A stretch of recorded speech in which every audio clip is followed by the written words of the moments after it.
Magandang umaga po sa lahat. Nais ko po na ang naman Diyos ng Panginoon. Panginoon, maraming salamat po na muli po kayo nagkaroon ng pagkakataon na makapag-share ng inyong salita po. Salamat po Diyos sa pagkakataon ito. At isang lagi na magkagalan po ang pasasalamat Panginoon na makibagamit sa inyong magawa ng Panginoon. Lord, kailan ko nawaya bawat isa ihanda ng Panginoon. Kanilang puso at isipan ng Diyos sa aming ibigay Panginoon. Dalayan po, Lord God, sabi niyo ako sa inyo figuran ng Panginoon na hindi nila makita ang kanilang logos Panginoon na inyong mensahe o Diyos. Muli Panginoon, ang pagpasalamat naman ay laging naalitan sa inyo sa pangalan ni Jesus. Amen.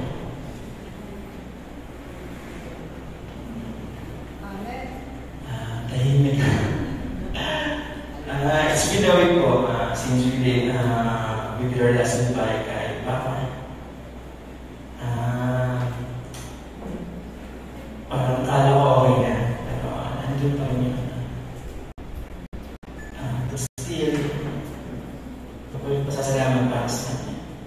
Sa kanyang buhay. Salamat sa Diyos. Ang topic ko po ngayon is about the critical investment of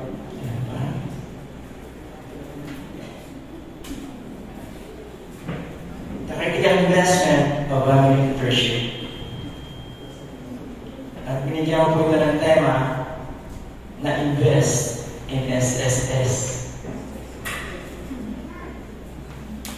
Ano po ba ang SSS? Social Security System. The Social Security System, or SSS, provides several benefits, including retirement, disability, sickness, maternity, and death benefits. It offers financial and security assistance to members and their families during various stages of life. Additionally, SSS contribution can also serve as saving for retirement. Yun po ang SSS dito po sa lupa. Pero yung SSS po na sinasabi ko is SSS about Jesus. Na binigyan mo po ng meaning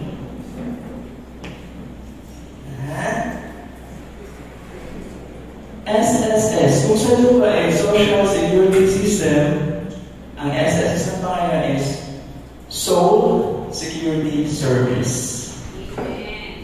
It is for our soul. Family leadership is a process in which a member of a family will take the role of a leader in the family. It involves making decisions that prioritize the well-being and growth of the family as a whole. Family leaders set as a positive example and establish clear values and goals. Ang message na ito, isang tao lang mo talaga eh. Sakto mo talaga eh. Yung pag-i-invest sa family leadership, nakita ko kay Papa. Kay Papa Mario. Yan.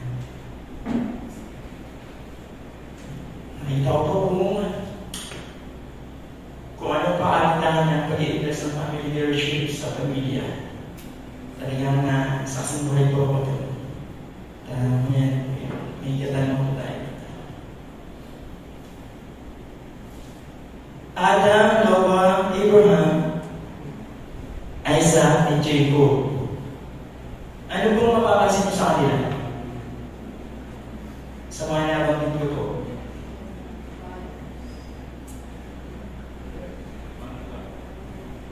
Sila po ay tinawag ng Panginoon. Pangalawa po, sila ay mga lalaki. Tandaan po natin ang biblical order of the family. Christ, husband, wife, and children. Una po si Christ. Sino po si Christ? Jesus Christ is our ID. Siya po ang identification natin. Talalaman po natin kung gaano kahalaga ang identification. Hindi ka makakapasok sa isang kahalagang establishment kung wala kang ID. Ganun din po sa heaven. wala ng ID. At ang ID natin is Jesus. Sino po sumunod sa Kanya? Husband. Tayo pong mga asawang lalaki. Ang tanong po ang ating purpose. Ano pa mamimigay sa ating katungkulan? Husband is the one to lead, provide, and protect the family. Lead. Tayo po ang mamumuno. Wife. Tatlo rin po binigay sa wife. Teach, nurture, and comfort. At sa mga anak po, tandaan po natin, dalawa lang po ang binigay ng Panginoon, which is love and obey your parents. Dalawa lang po yan. Sa panahon po nga, grabe na. Padilig na po ang mundo. Na parang ang ginagawang normal is yung kasalanan. Yung mga bagay na mali, ginagawa nilang normal. Bakit? Ano yung explanation nila? Sinasabi nila, ginagawa naman ang iba. Ba't di ko gagawin? Ginanormalize ko nila. At ang pagiging pagawa ng kabutihan or pag-share ng salita ng Panginoon, nagiging weird sa kanila. Yan ang napuntahan. Pati na pati ibang mundo. Ano po ang mga Kristiyano? Tayo po ang ilaw. At ito po ang tamang panahon para tayo maliwanag. Gamitin natin ang liwanag na binigay ng Diyos para makapag-share. Alam po natin na malapit na parating na paano ang pagdating ng Panginoon Diyos. Sino po ang nananalangin na sa ating dumating na ang Diyos?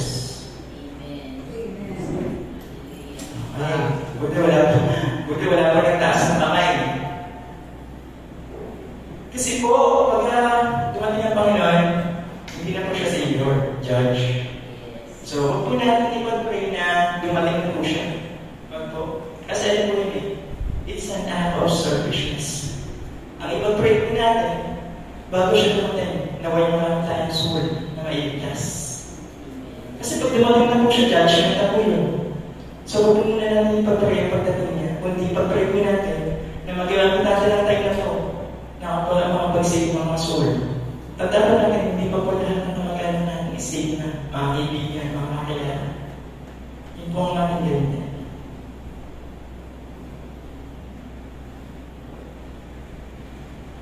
Ano po ang SSS? Soul Security Service. At tatloy po ang ating kailangan gawin para makamta natin ang tinatawag na SSS. SSS din po. Seek, and serve. Una po ang seek.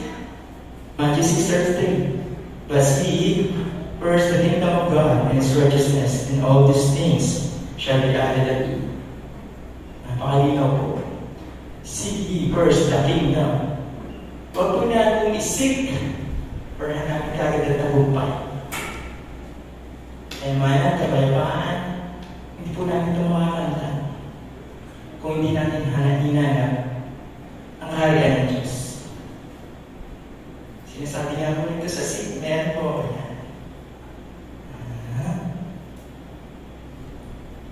Buti po ito ako ng emotion.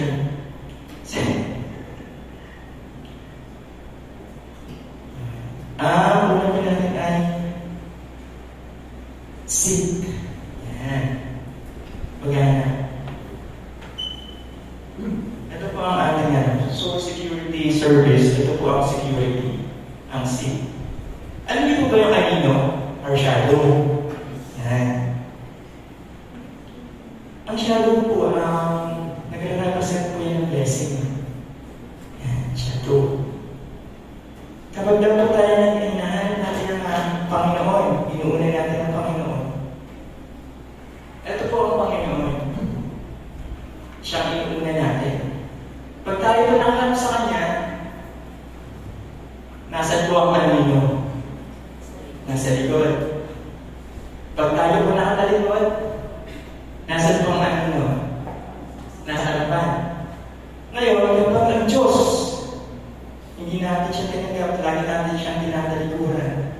Yung blessing na nasa harapan natin, kahit anong tulad natin, palayo lang siya ng palayo. Hindi po siya natin makakapnan. Subalit, kung tayo nakaharap sa Panginoon, sa liwanag, kapag tayo nakakal sa kanyang daan, ano pong nangyayari sa atin, no? Sumusunod. Sumusunod po ang blessings na yun dahil sa pagsunod natin sa Panginoon. Yeah. Grace is when God gives us good things that we don't deserve. Ito ang grace. Mercy is when He spares us for bad things that we deserve. Blessing is when He is generous with both. Yun po ang blessing ng Panginoon. Na kapag tayo sumusunod sa ilaw at sinusunod natin ng Panginoon, ang blessing po ang mahabol sa atin. Ang blessing po ang sumusunod sa atin. Hindi po dahil nakatalikod sa Kanya, kahit anong habol natin sa Kanya, hindi natin makukuha, hindi natin lalakad at dahil sa atin ang ating unwish na blessing. Kasi walang Panginoon sa ating buhay. At yan po ang dapat na matutunan ng isang leader. Seek first ang kingdom of God. Pangalawa naman po, or second is see. Siyempre po, pag nag-seek tayo, may matatagpuan tayo. At ang lahat, Matthew 7:7-8, at ang lahat ng maghanap ay makakatagpo. Yan.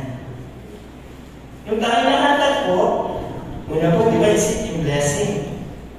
Yung tayo naman po yung nakatagpo, ando naman po yung natagpuan natin ang ating soul. So, natagpuan natin kasi nag-seek tayo, sumunod tayo sa Panginoon, nagkaroon tayo ng relasyon sa Panginoon. Kaya, ang una po ay anino, ang pangalawa naman po is a cup of coffee. May isang malaking lalakad po, may hawak siyang baso ng kape, lalakad siya. So, sa paglalakad niya po, napamara siya. Ngayon, napitawan niya po yung baso ng kape. Natawag po yung kape. Ang tanong po, bakit po natapon yung kape?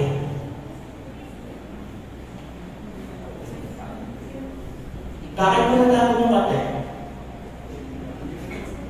Kasi po nabaga siya.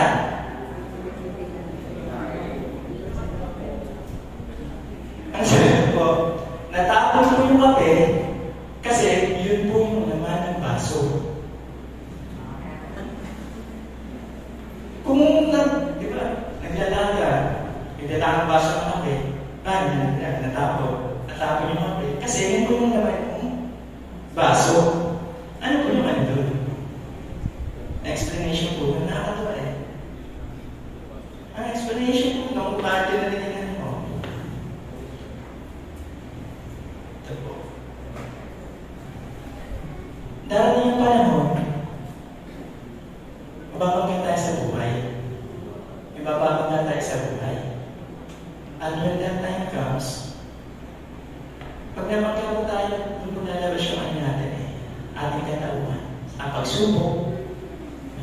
Kasi sabi ko na, kapag nalaglag yung coffee lumabas, kasi yun naman. Sabi ko, kung tayo mababagsak tayo, ano pong lalabas? Dapat po, si Kristo. Amen. Ang kanya natauhan ang makita sa atin.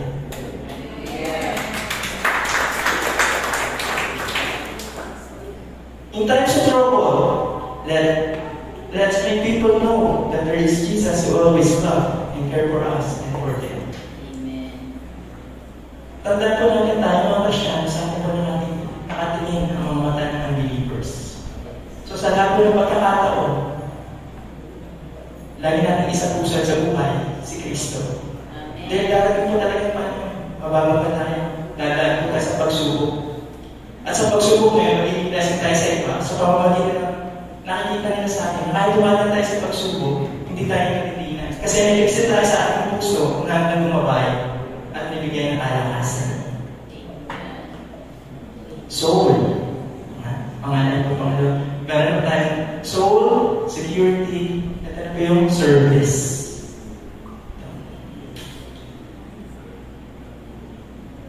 service. Joshua 24:15. But for me and my house, we will serve the Lord. Sabi ni Joshua. Ito pong sa service, tandaan po natin sa Christian. Kailangan po lagi ito. Simulan na habang interview ko sa ay pumatak na sa akin ito eh. SSS, tatlo. Seek, serve, tatlo rin. At under the serve, tatlo rin po. 3 T's. Tinaman po. Yan. Ano po ang ating pangatlo? Pangatlo sa T. Ang ating pangatlo ay ang talent. Yan. Talent. Ito po yung mga bagay na dapat natin inihahandog at ibinibigay sa Diyos. Ang ating talent. Di ba tatlo yung binigyan ng talento? Yung una po, binigyan ng 5. 5 talento. Ibig sabihin, kung may 5 talent ka, lubha ka, pinagkakatiwalaan ng Diyos. Kasi may 5 talent ka eh. 5 talent is good. Yan. Yung pangalawa na po, 2 talento. Ibig sabihin, may tiwala sa iyo ang Panginoon. Which is prayer. Yung pangatlo po, isa na lang. Tanda po natin, pag isa ang talento natin, parang, kailangan papanayin mo sa Panginoon natin. Binigyan po siya na prayer. Yan. Yung 5 talent po, yung may 5 talent po na nagkakatiwalaan ng Panginoon, dahil sa tiwala mo nibigay ng Panginoon, at alam niya ang tiwala ng mga sa Kanya, pinag-iigin niya pa po. Ngayon, ginawa niya ang kalooban ng Diyos. Yung talent niya na binigay sa Kanya ng Panginoon, ginamit niya hanggang sa tumoble. May mga bago siya matutunan dahil sa tulong ng Panginoon. Kaya yung good niya, kasi 5 talent na isang yung good niya, naging very good. Yung 2 talento po, ganoon din. May tiwala sa akin ng Panginoon eh. Gagamitin ko ito, palalakoy ko ito. Lumago naman po, nadoble. Kaya yung ano niyo po, yung prayer niya, naging good. Ito na po, yung isang talent. Sa nangalan ng talent mo, hindi mo ba ginamit para sa Panginoon? Tinago mo. Anong nangyari? Isa na nga ng talent mo, hindi mo pa ginamit, ang nangyari, kinuha ng Panginoon. Kaya yung prayer mo, naging unfair. Kasi wala ka ng talent eh. Kaya pag sinasabi ng tao na wala kang talento, may talent ka isa, hindi mo ginamit, kaya nawala ka ng talent. Tandaan po natin, bawat isa sa akin ay may talento. At inaantay ng Panginoon na gamitin natin ito para sa Kanya. At kapag ginamit natin ito para sa Kanya, tandaan natin na hindi tayo magbibigyo. Bibigyan tayo ng iba pang talento. Kapag wala kang talent, tandaan mo, walang tiwala sa Panginoon. Napakasaklat nun. Kaya huwag po natin sasabihin, ang bawat isa dito na wala tayong talent. Kaya simulan na yung mga kabataan. Kailangan malaman nyo na kung anong talento nyo. Kung may talent kayo sa pag-aaral at ginagawa nyo, nako, mawawala pa yan. Sa pagsayaw, maraming talento hindi lang sahali. Sa pagkanta, sa pagsayaw, ang talent sa pagsusurf. Service na sa ating church. Talent siya kasi hindi lang nagagawa yan. Pag ang isang bagay na nagagawa niya ng madali at nahihirapan ang iba na gawin ito, yun ang tinatawag ng talent. Kasi hindi lahat ng bagay na madali para sa inyo, ay madali sa iba. Kailangan natin paglaanan ng oras at panahon para ma-improve natin ang talent na meron tayo. Kaya huwag po natin sasabihin na wala tayong talent. Dahil ang Panginoon natin ay gracious. Ito po, ang pangalawa naman po sa T. Wala yan. Usapan. Number 2. Tithes. Kasasabi lang po. Yan. Sabi po sa 2 Corinthians 9:7, Bawat isa ay magbigay ng ayon sa pasya ng kanyang puso. Huwag siyang hayaang magbigay ng ng may kalungkutan o napipilitan. Sapagkat minamahal ng Diyos ang masayang nagbibigay. God love a cheerful giver. Masaya po ba tayo sa pagbibigay? Good. Sa ibang mga sekta ng religion, sabi nila, ang 10% na tayo sa hindi na nila ginagawa. Ito po yung mga kasama ko sa trabaho. Yes, talindan. Kasi hindi na po ako sa mga. So, bibigay ko ng 10% mo? Sabi ko, oo. Paano 10%? Halimbawa, yung sana ko, 8,000 lang bibigay ko. Ikaw, yan. Kasi ginagamit na ako din ng itong 2 Corinthians, ng ayon sa puso. Yan. Ganun ba? Ang tanong, bakit tayo nagbibigay? Dahil ang Diyos ang unang nagbigay. Bakit nagbigay ang Diyos? Dahil mahal niya tayo. Tanong, mahal ba natin ang Diyos? Ang tanong dun Kung ikaw, naliligaw ka pala sa iyong nagugustuhan at nagbibigay ka na ng mamamahaling bagay. Nililigawan pa lang yan. Tapos, pagdating sa church, ibibigay mo, sabi naman kung ano man, kung ano ba siya ng puso. Yun ang sa masaya, yung ibibigay ko, tinatanong na, kapag mukha mo, tapos sasabihin mo, mahal mo ang Diyos. Kapag mahal mo ang Diyos, hindi mo nilimitahan sa 10% ang iyong pagbibigay. Amen! Dahil ang pagmamahal sa Diyos, kung minahal ka ng Diyos, hindi niya sinuka kung ilan na mabibigay sa iyo. Sa sobrang pagmamahal niya, binigay niya kasi ang anak niya para sa iyo. Tapos kaya naman ibibigay mo, tapos sasabihin mo, mahal mo siya, 10% is not enough. Huwag mo natin nilimitahan na ating pagmamahal, kung tuloy natin mahal ang Diyos sa 10%. Dahil tandaan po natin ang ating binibigay sa Panginoon ay hindi magiging walang kapuluhan. Dahil pag nagmali ang Panginoon, talagang umaakaw. At naman po yan. Napatunayan po yan. Kaya huwag ko sasabihin na mahal niyo ang Diyos tapos bibigay kayo ng ganyan niya. Ito lang kaya ko, dito lang ako masaya. Hindi ganun. Hindi ganun ang pagmamahal.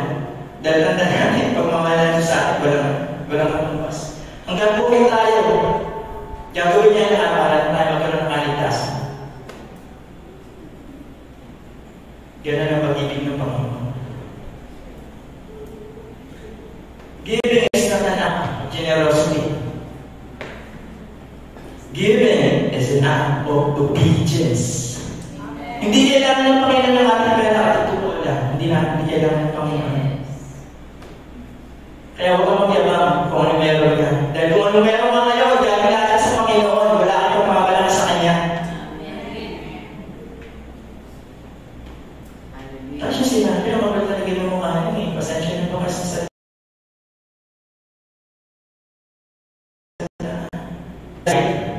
hindi niya kilala ang Panginoon. Kaya siya nakakapagsalita ng gano'n. Tapos ang ginagawa, nagiging viral. Pag naging viral, walang sumaway, gagayahin. Kaya pag nakakanta ba tayo ng post ng gano'n, tama pa yung nakataon na rin, mas wala yung mga post na mga Christian na kilalanin mo muna ang Panginoon bago ang magsalita ng ganyan. Siguro hindi pa siya kilala. Kasi kung kilala mo siya, hindi ka natin makapagsalita ng ganyan sa Panginoon. Totoo lang. Giver, hindi raw giver, ganyan lang. No. Mali-mali po yun. Bakit kailangan ng Panginoon obedience? Dahil alam ng Panginoon sa ating pagsunod tayo sa Kanya, hindi tayo mapapahamak. Dahil mahal na tayo Kaya siya obedience. May tatlong example po na obedience. Una po si Noah. Diba? Nung sumunod po siya na nangyari, pagtaas ang kanyang sambahayan dahil sa kanyang pagsunod. Si Abraham, naging isa siyang bayan. Malaking bayan dahil sa kanyang pagsunod. At ang last, si Jesus. Dahil sa kanyang obedience, nagkaroon tayo ng kaligtasan. Naging naituloy tayo ng mga anak ng Diyos. Naging nagkaroon tayo ng salvation, redemption, forgiveness, and adoption. Kung wala akong obedience, ano pang mangyayari sa atin? Iba po. Kaya ang gusto talaga ng Panginoon is obedience. Yun po talaga. Hindi naman po ang tinitingnan ng Panginoon ay ating pagbibigay. Ating kakanan ng ating pera, gano'n ito kakanan. Hindi po yung tinitingnan niya. Ang tinitingnan niya po ang ating pagsunod. Dahil sa ating pagbibigay, pinapakita natin sa ating Panginoon ang ating pagsunod sa Kanya. Na pinapakita natin na siya ang ating muna. Na lahat ng meron tayo, lahat ng nang may resources tayo, galing sa Kanya. Yun po ang meaning ng pagbibigay. Kaya pag nagbibigay mo tayo, gusto niya masaya. Amen. Kaya pag nagbibigay mo tayo, alamin natin kung saan natin muna, di ba? Wala tayong bibigay sa Kanya kapag hindi siya nagbigay. Yun po kung bakit nahihirapan magbigay nito kasi iniisip nila na ang meron sila, dahil sa kakayahan nila. Na ang meron sila, lahat na kaya dahil sa ginawa nila. Mas self-righteous po kayo nahihirapan mo sila magbigay. Pero pag iniisip mo na lahat ng kung anong meron na igaling sa Diyos, talagang masaya kang magbibigay at magbabalik na para sa Kanya. At talagang po natin, triptis to, pastora. At sa iyo na ako hawag mga triptis na tumatak talaga sa akin na kailangan talaga. Unang ang ating pangatlo po, talent, times, ang pinakamahalaga po ay time. Yan. Kasi hindi po natin magagawa kung dalawa kung wala po tayong time.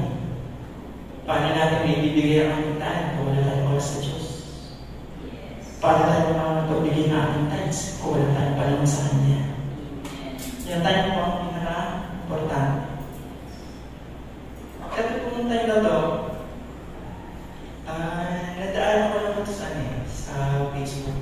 For example, once pastor said, isa lang ang buhay, hindi dalawa. Isang beses lang po tayo dadaan sa daigdig. Hindi na tayo babalik. Pero, tsakin mo na sa pagdaan mo sa mundong ito ay nagkaroon ng pitak sa puso mo si Kristo. Sapagkat hindi ako sa iyo, kapag tayo pinabayaan ng buhay at wala tayo relasyon sa Panginoon, doon sa titingan natin ay wala nang paglilingkod.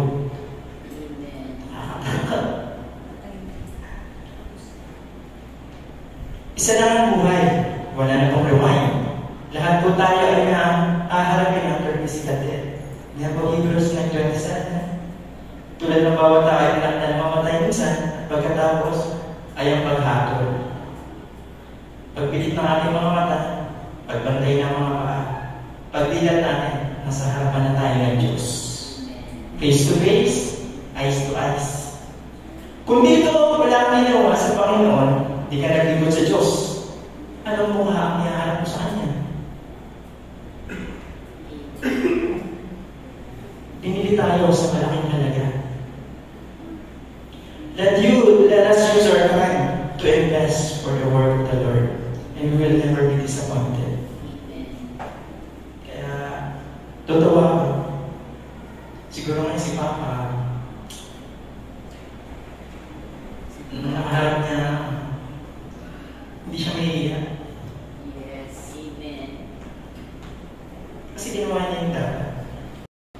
Hallelujah.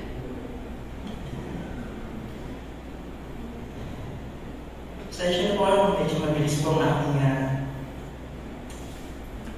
message. Ano po? Conclusion po ako. A blessed family starts with a good family. A A blessed family starts with a good family leadership of a good man. When a man is good, when a man is good to his wife, it goes down to his children. And the whole family is blessed. One good example of a person that invests in the family leadership na nakita ko, si Papa Mario.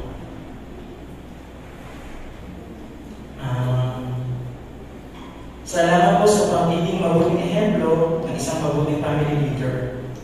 Hindi ka po nagkamali ng pag-i-invest ng inyong oras at panahon para sa ating pamilya. Kung wala po kayo ni Mama Beth, walang Mireya na magiging kabiyak ng tawin. Walang tawin na magbabago ang buhay at magkakaroon ng relasyon sa ating Panginoong Diyos na si Jesus. Walang Brother Joel na ngayon nagpapatayo sa pulpit na ito at nagbabahagi ng salita ng Diyos. Walang ako na susunod sa mga yapak mo sa isang pagiging family leader, sa pagiging mabuting family leader. Kundi dahil sa mga turo mo, salamat po sa pagiging mabuting modelo, ang pagiging mabuting tatay at kabiyak ni Mama Beth. Kundi dahil sa mga Bible studies ng ating pamilya, sa pagpapalitan po ng ating puro-puro sa pag-aaral ng Biblia, hindi po sana wala lalo sa Panginoon tulad ngayon.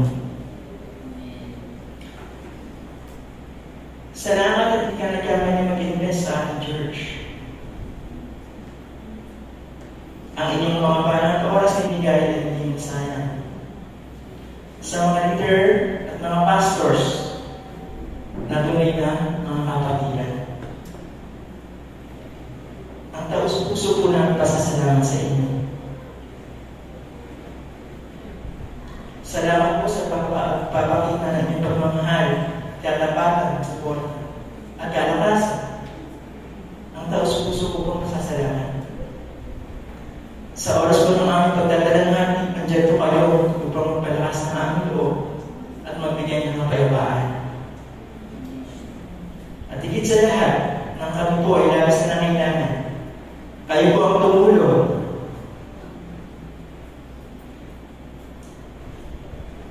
At hindi po kami pinanindigan. Maraming salamat po sa inyo lahat. At higit sa lahat, ang walang hanggang po pasasalamat sa ating Diyos sa buhay. Sa pagkabahay kay Papa at pagbibigay ng kapayapaan sa kanyang mga naiwan. Tunay nga na pag sa Panginoon ka nag-invest o nabubunan, ito'y walang kalugian at may halin na katagumpayan. Sabi nga nila, Papa Mario, pahinga ka na muna sa bilang ng aming ama. Ako na ang bahala. God bless everyone.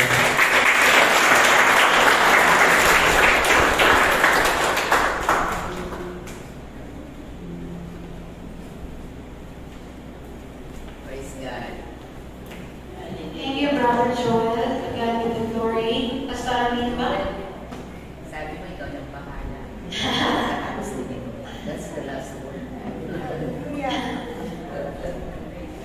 Praise the Lord. Amen. Inalalaman ko na sa Tatay Mario. Talagang naalala sa kanya na worship. Talagang worship talaga. Gusto niya ulit na yung pagpapaami. Amen. Surely, yan na sa church natin. Ayan. So, tapos na tayo mag-offering. Basta ano pa mga may words sa panaman.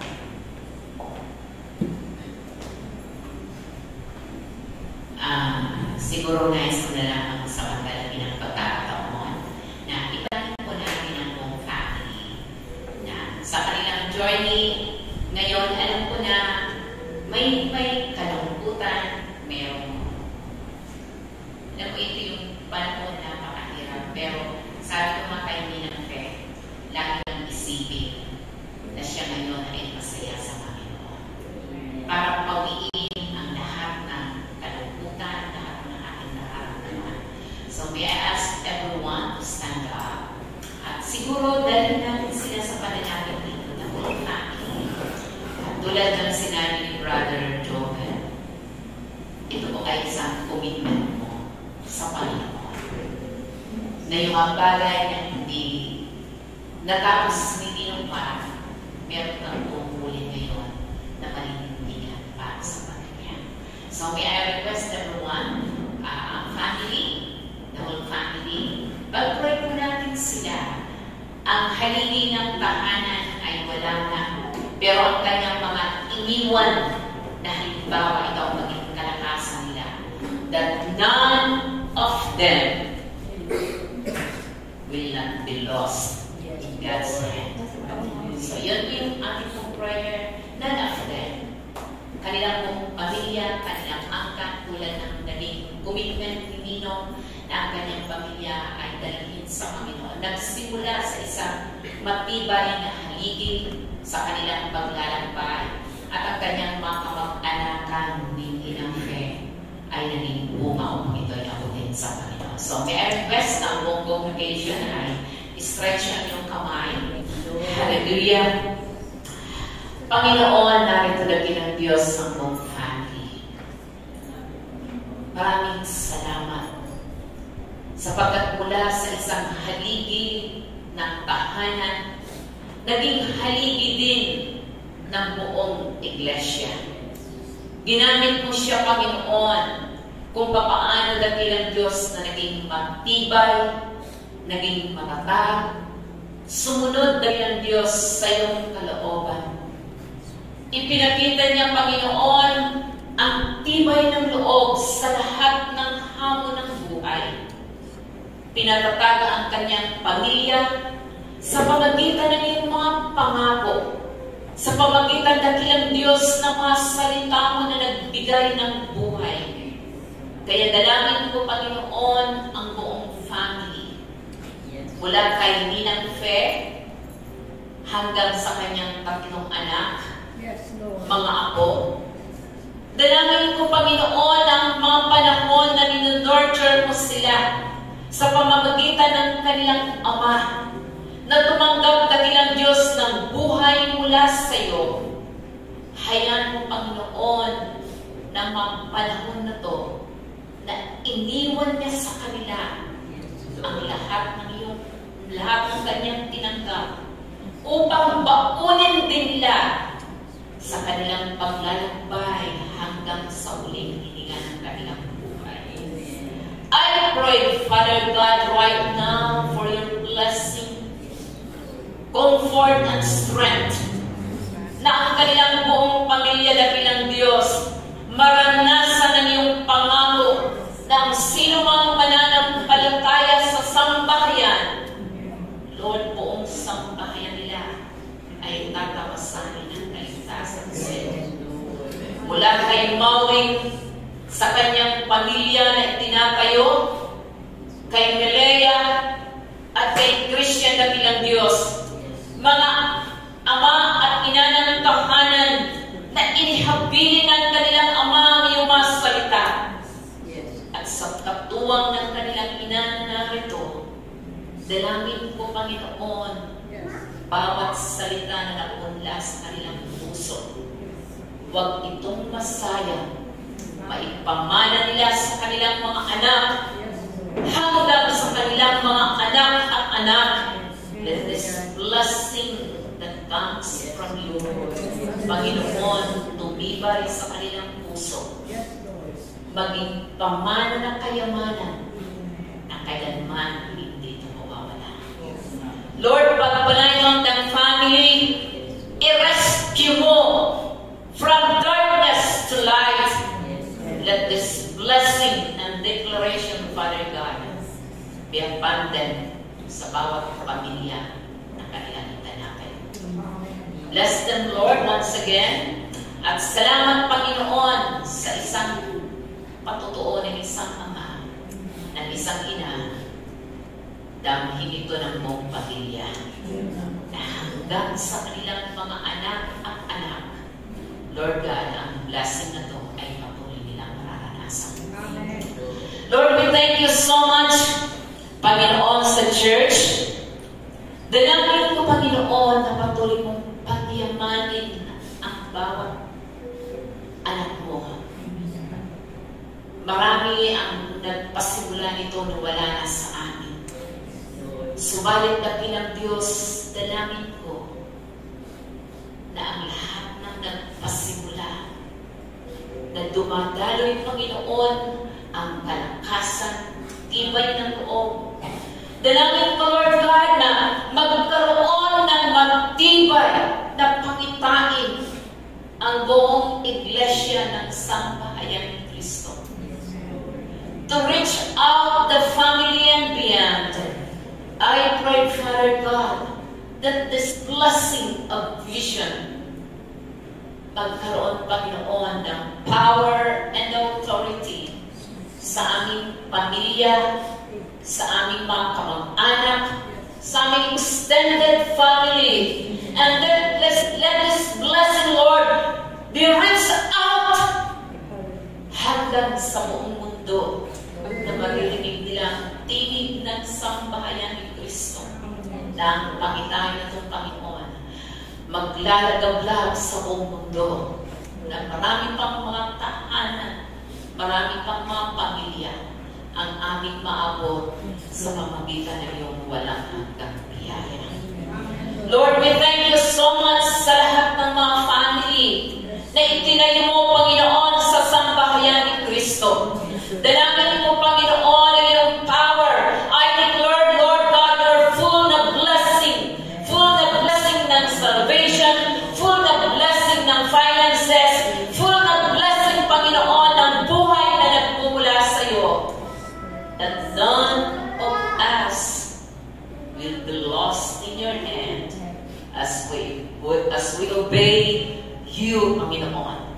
Dalangin ko, Lord God, na pangungunahan mo ang lahat ng pangitain at ang blessing na tulad nilang Diyos aamihin ng bawat pamilya, angkan sa angkan, anak sa mga anak, hanggang dakilang Diyos sa ika-apat na aming henerasyon ng aming lahi.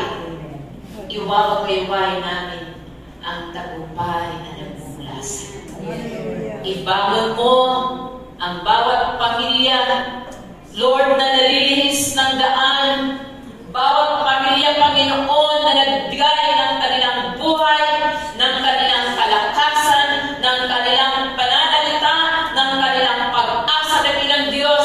Lord, ibagal mo ang bawat pamilya na itinayo mo sa Sambahayan ni Cristo upang makapagtayo din kami ng iba pang pamilya na magpupuri sa iyong dakila at kataas-taasang pangalan.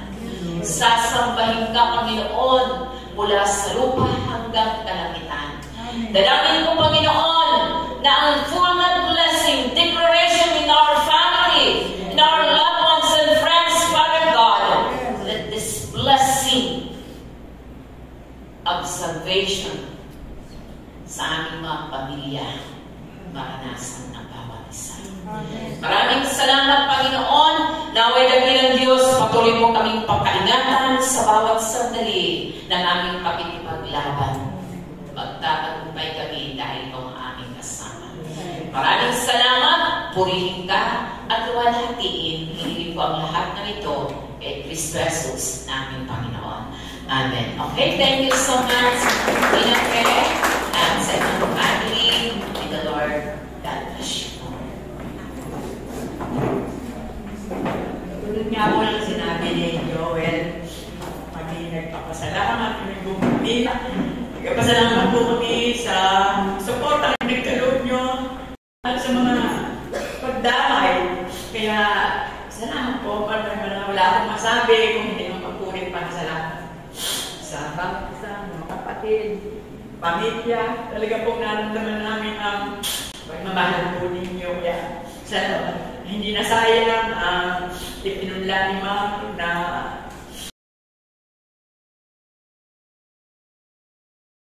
paglilingkod sa ito.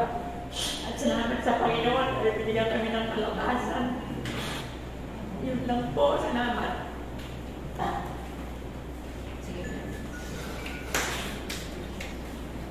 Sige po, para po sa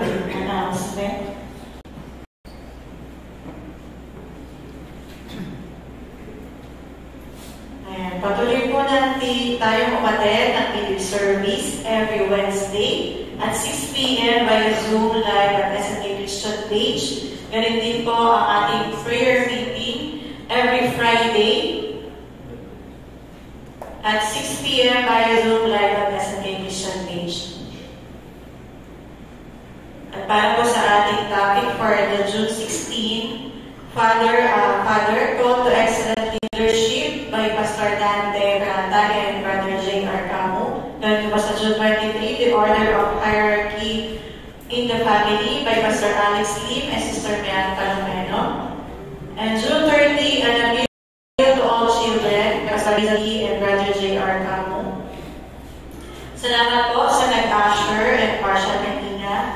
Sa next Sunday po, Sister Ruth Lim, Sister John Guzman, Sister Miguel Guzman, June 8, Sister Valerie Barola, Sister Heidi Borlandan, Brother Francis Borlandan, and June 30, kami po ng family ko. At sa opening verses para sa June 16, Sister CB, 1 Timothy 6:17 to 18, June 23, Sister Valerie Barola, 1 11, California 26, and June 30, Sister Lina and Sir 9. Ipag-Sunday of the month, patuloy mo natin ipag-pray ang mga may karamdaman. And ang ating face-to-face prayer meeting every last Friday of the month, 4 to 5 p.m. at SNK Church, dito rin po yan. Ayan po, sa darating na June 16, huwag po mawawala ang mga father dahil yun po ang ating days para sa ating mga anak.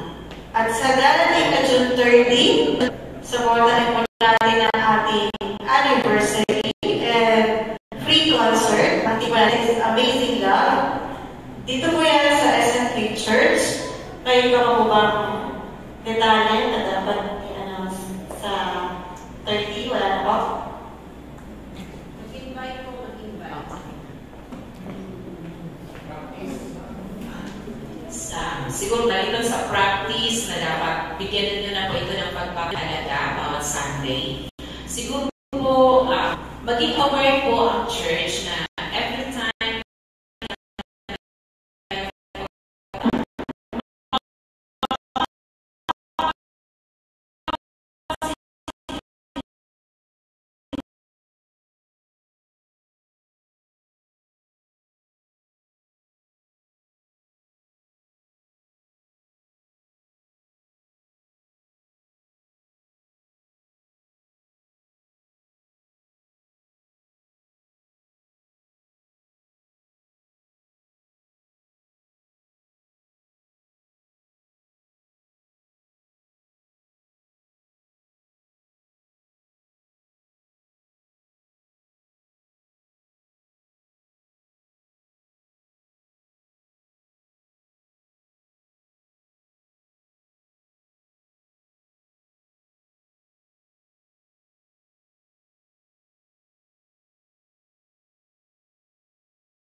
Salamat.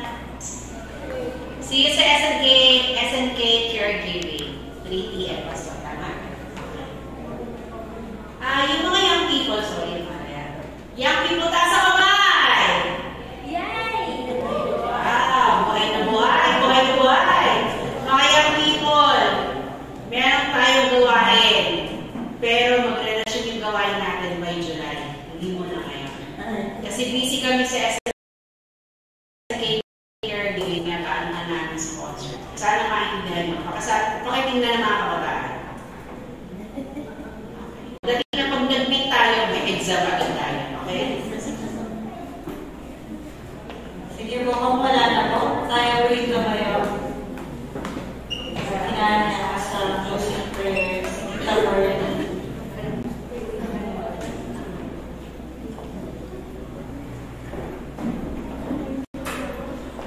Manalangin po tayo. Hallelujah, hallelujah, Lord. Panginoon Jesus, muli nagpapasalamat kayo sa umaga nito, Panginoon. Hallelujah, na patuloy mo kami sinasamahan, ginagabayan, iniingatan, Panginoon, at Lord, patuloy na kami nagpupulat at nagpasalamat sa iyong kabutihan na patuloy mo kami, hallelujah, Lord, sa lahat ng aming mga ginagawa, sa lahat ng mga mensahe, Panginoon. Dalangin ko, Panginoon, ay kay tumimo sa puso at isipan ng bawat isa, Panginoon, upang ito ay may sa puso at may sa buhay at may bahagi sa mga kaluluwa, mga nangangailangan ng inbiyay at pagkapal. Kaya sa umaga ito, patuloy mong ingatan ang bawat isa sa pag-uwi. Ibayin mo na banal na Espiritu, iligtas sa anumang kapamakan at karamdaman upang kami makarating ng ligtas at protektahan ng banal na Espiritu, Panginoon. Upang sa susunod na linggo, Panginoon, ang mga darating na services, Panginoon, patuloy kami makasama at maka-attend ng iyong mga marinig ang iyong magandang mensahe sa bawat isa. Kaya, Panginoon, ang papuri at pasasalamat patuloy namin ibinabalik sa makapangyarihang pangalan ng Jesus. Hallelujah. Amen. Ang walang hanggang pag-ibig ng Ama, walang hanggang biyaya ng Diyos Anak, at walang hanggang pamamatnubay ng Diyos Espiritu Santo ay manatili, ngayon at magpakailanpaman. Amen. God bless us all.